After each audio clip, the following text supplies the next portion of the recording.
But generally, what is the rental market like now across Coventry and Warwickshire? Are there even enough properties for those people who want to rent? You've heard Emma there has had to wait 3 years until she's found a suitable property. Paul Barnes is from Lovett's Estate Agents in Coventry. I asked him what the situation's like. Well, the rent market's still very strong at the moment, to be honest with you, Phil. We are seeing a lot of interest from tenants who are looking, but and generally we are, very active within the marketplace. But I think there's still there's definitely what should we call it? There's a tightening of stock still. We need more stock to facilitate the demand, and landlords are still sceptical as to whether to keep property and have it as a buy-to-let investment. And just in terms of available properties out there, Paul, I mean, we're seeing all the time, or hearing anecdotally all the time from our listeners, that they're just starting the properties out there for working families. Is that something you see?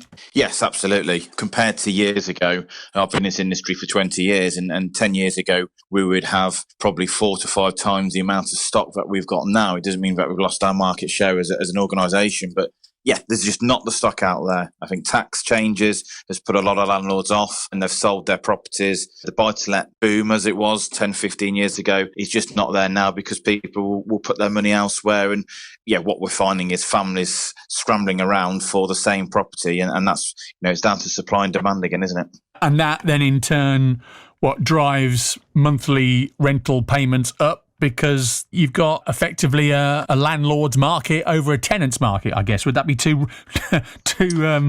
brash to say, Paul? Yes and no. I think we have been in a period where rents have gone up quite steeply, quite quickly. We have seen that in the last sort of 6 to 12 months.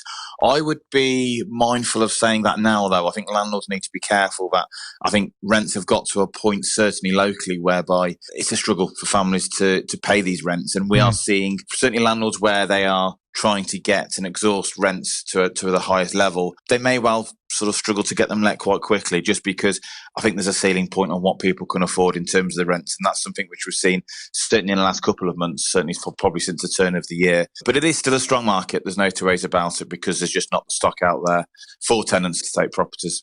Sure. And do you feel as though when you're speaking to landlords that their criteria for tenants applying changes? And when we've got cases here of the district council, confirming to us that housing association properties will only give preference to applicants with a parish connection, will only be born in the parish. They've got to be a resident in the parish for at least 12 months or been employed in a parish for 12 months for at least 16 hours a week. All these little caveats that suddenly are now appearing that maybe weren't there a while ago. Is that something that landlords feel they can now ask of potential tenants, do you think?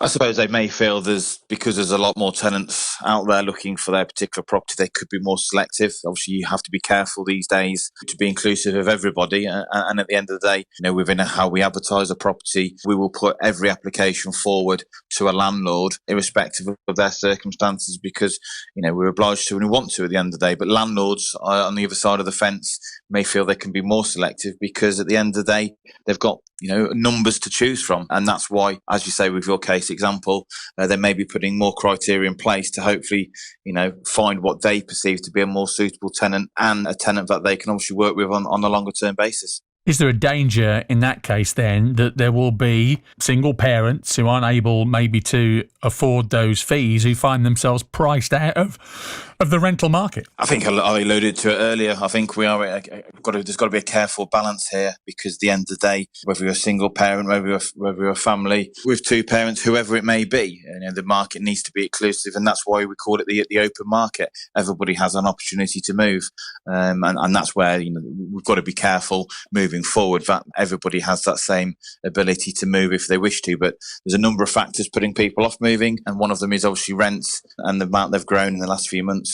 Yeah, and I'm going to ask you to look into the crystal ball, Paul. It's probably a bit unfair of me, but given there's an election looming, given the economic cycle we're in at the moment, you'll have seen what's happening in the market 12 months from now? Will rents be higher or lower than where they are now? I think we've got to a point where rents have got to stagnate, to be honest with you, Phil. They can't keep going up. We're still in a cost of living crisis and no inflation. They're trying to steady the ship there. But there's a number of factors whereby people are struggling to pay the rents, pay the bills. And I think it's got to stagnate. And I think, as you rightly say, I think with the election coming up, that will be the next influencer probably to the housing market generally, whether we get a Labour government or which is, as the polls are saying at the moment, looking likely. And I think that will bring a certain amount of change as well. Paul Barnes from Lovett's Estate Agents in Coventry's assessment of the rental market in Coventry and Warwickshire.